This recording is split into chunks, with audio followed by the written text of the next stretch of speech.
কাকাবাবুর বিজয়নগরের হিরে সিনেমাটা দেখে এলাম। তো সিনেমাটা কেমন হলো বলার আগে আমি কংগ্রাচুলেশন জানাতে চাইবো প্রসেনজিৎ চ্যাটার্জিকে পদ্মশ্রী পুরস্কারের জন্য। তো এবার চলো আসা যাক সিনেমাটা কেমন হলো। তো সিনেমাটা কেমন হলো জানার আগে যদি গল্পটা একটু ছোট্ট করে বলি।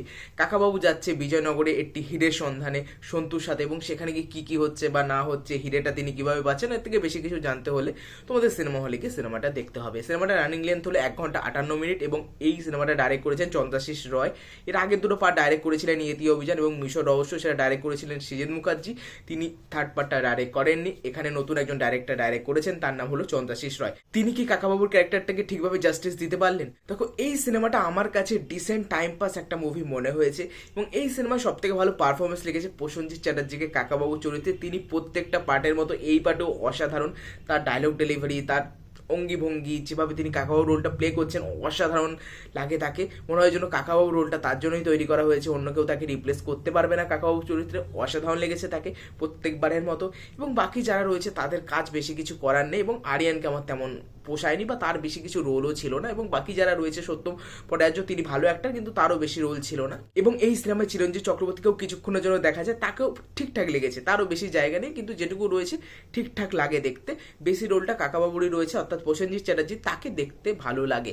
এবং যে স্টোরিটা রয়েছে বেশি কিছু নেই, আহামরি নেই গল্পটার মধ্যে। এবং যে অরিজিনাল গল্পটা রয়েছে সুনীল গঙ্গোপাধ্যায় লেখা বিজয়নগরের হিরে, সেটা তো আমি পড়িনি, সেটা কেমন আমি জানি না, কিন্তু সিনেমা যখন আমি দেখলাম, ঠিক আছে, তখন আমার আহামরি কিছু গল্পটার মধ্যে মনে হয়নি, তেমন কিছু নেই। এবং এই সিনেমাটা বেশিরভাগ ভালো লাগবে বাচ্চাদের, কিন্তু বড়দের ক্ষেত্রে এই সিনেমাটা ওয়ার্ক করবে না। যারা বিভিন্ন থ্রিলার, মার্ডার মিস্ট্রি এরকম সিনেমা দেখে আসো, কমপ্লেক্স জিনিস পছন্দ করো, তাদের এই সিনেমা ভালো লাগবে না। মনে হবে খুব একঘেয়ে লাগছে, তোমরা আগেই ধরে নেবে কি হবে না হবে, এবং শেষে যেভাবে সব কিছু কমপ্লিট হয় সেটা অতটাও ইন্টারেস্টিং নয়। চলো দেখে নিলাম, ঠিক আছে। প্রত্যেকটা যেমন গোয়েন্দা কাহিনী হয়, যেমন তোমরা গুপ্তধনের সন্ধানে দেখেছো, কণ্ড সুবর্ণের গুপ্তধন দেখেছো, সেরকম টাইপেরই সিনেমা লাগে এই কাকাবাবুর বিজয়নগরে হিরে সিনেমাটা। তেমন কোনো আহামরি জিনিস আমার লাগেনি।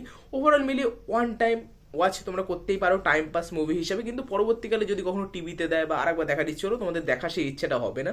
ওভারঅল মিলিয়ে আমার decent one time watch time pass movie মনে হয়েছে, কিন্তু বাচ্চাদের অবশ্যই দেখাও, বাচ্চাদের জন্য এই সিনেমাটা পারফেক্ট, তাদের খুব ভালো লাগবে। এবং প্রসেনজিৎ চ্যাটার্জিকে কাকাবাবু চরিত্র অলওয়েজ বেটার লাগে। গানগুলো যথেষ্ট ভালো, গানগুলো শুনতে ভালো লাগে যেরকম রয়েছে, আর ব্যাকগ্রাউন্ড মিউজিকটাও ভালো, এবং ইন্ট্রোটাও ভালো, যেভাবে নামটা আসে কাকাবাবুর বিজয়নগরের হিরে, সেটা বেশ ভালো লেগেছে। এবং কাকাবাবু যারা বিজে আছে না, ওটা আমার অসাধারণ লাগে। সেটা একটুখানি জায়গায় রয়েছে সিনেমার, ওটা একটু বেশি পরিমাণে দিলে আমার মনে হয় বেটার হতো।